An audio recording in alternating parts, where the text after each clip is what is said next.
கௌரவ பிரதி சபாநாயகர் அவர்களே, பாராளுமன்ற நிலையற் கட்டளை 27(2) கீழ் கமத்தொழில் கால்நடை வளங்கள் காணி மற்றும் நீர்ப்பாசன அமைச்சர் கௌரவ DK லால்காந்த் அவர்களை புதன்கிழமை இன்று கேட்பதற்கான கேள்வி.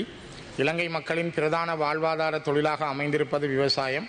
அதிலும் நெல் உற்பத்தி செய்யும் விவசாயிகளும் நெல் உற்பத்தியையே பிரதான துறையாக கொண்ட மாவட்டங்களும் இலங்கையில் உண்டு.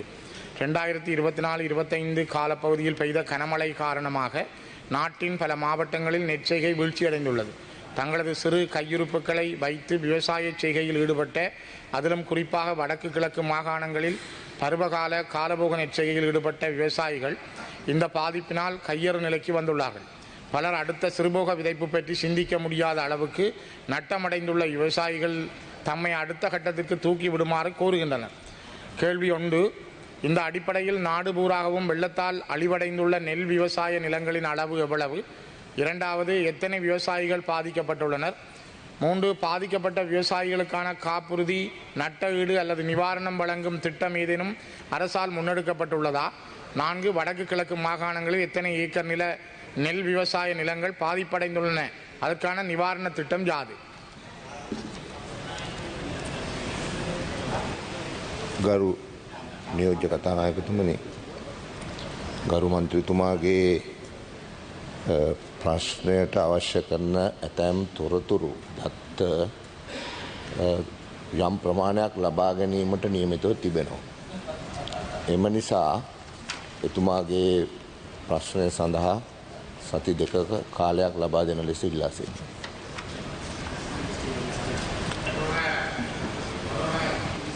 Yes, honorable member. கௌரவ சபாநாயகர் அவர்களே, நான் சென்ற வாரமும் வெளிநாட்டு அமைச்சரிடம் கேட்ட கேள்விக்கு 2 வாரங்கள் அவகாசம் கேட்டிருந்தார்கள். இதுவரை விடை கிடைக்கவில்லை.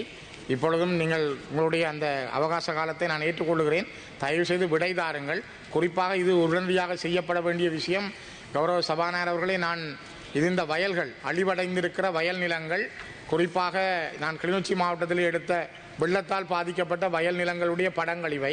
நான் இவற்றையும் சபாபீடத்துக்கு சமர்ப்பிக்கிறேன். முக்கியமாக நெல்லுக்கான உத்தரவாத விலை நேற்று நிர்ணயிக்கப்பட்டிருக்கிறது. ஆனால் ஜனவரி மாதம் தொடக்கத்திலேயே நெல் அறுவடை தொடங்கியிருக்கிறது. அதிலும் குறிப்பாக வடக்கு கிழக்கு விவசாயிகள் ஜனவரி மாதத்தில் அறுவடை செய்ய தொடங்கியிருக்கிறார்கள். ஆனால் நெல் உத்தரவாத விலை நேற்று வருகிற பொழுது கிட்டத்தட்ட 50% சில மாவட்டங்களிலும், சில மாவட்டங்களில் 90% நெல் அறுவடை முடிந்திருக்கிறது. ஆனால் அங்கே இருக்கின்ற அந்த நட்டகீட்டுக்கு பொறுப்பான இன்சூரன்ஸ் செய்கின்ற அதிகாரிகள் சொல்கிறார்கள், தங்களுக்கு இருக்கிற சில கிரைட்டேரியா, தங்களுக்கு இருக்கிற சர்க்குலர்ஸ் படி தாங்கள் இப்படித்தான் செய்ய முடியும் என்று அந்த ஃபோம் வழங்குகிற நடவடிக்கையை கூட நிறுத்தி இருக்கிறார்கள். நீங்கள் 2 வாரம் கேட்கிறீர்கள். அங்கே நட்டகீடு வழங்குவதற்கான ஃபோமை கிளிநொச்சி மாவட்டத்தில் வழங்காமல் நிறுத்தி இருக்கிறார்கள். ஆனால் சில மாவட்டங்களில் வழங்குகின்றார்கள். அதையாவது தயவு செய்து உடனடியாக அந்த விண்ணப்ப படிவங்களை வழங்கி விவசாயிகள் தங்களுடைய நட்டகீட்டை பெற்றுக்கொள்வதற்காவது உடனடி நடவடிக்கை எடுக்கப்பட வேண்டும். ஏனென்றால் ஒரு ஏக்கருக்கு கிட்டத்தட்ட 30 பை நெல் அறுவடை செய்யப்படும் என்றால் இம்முறை 12 அல்ல 10 பை தான் அறுவடை செய்திருக்கிறார்கள். மிக மோசமாக வெள்ளத்தால் பாதிக்கப்பட்டிருக்கிறார்கள். ஆகவே உடனடியாக நான் நினைக்கிறேன், நீங்கள் கௌரவ அமைச்சர் அவர்களே, இந்த விண்ணப்ப படிவங்களை அவர்களுக்கு திரும்பவும் வழங்கி அந்த பாதிக்கப்பட்ட விவசாயிகளுக்கு நிவாரணம் கிடைக்க உதவுமாறு நான் இந்த இடத்துல மிக வினயமாக உங்களை கேட்கிறேன். Yes, honorable.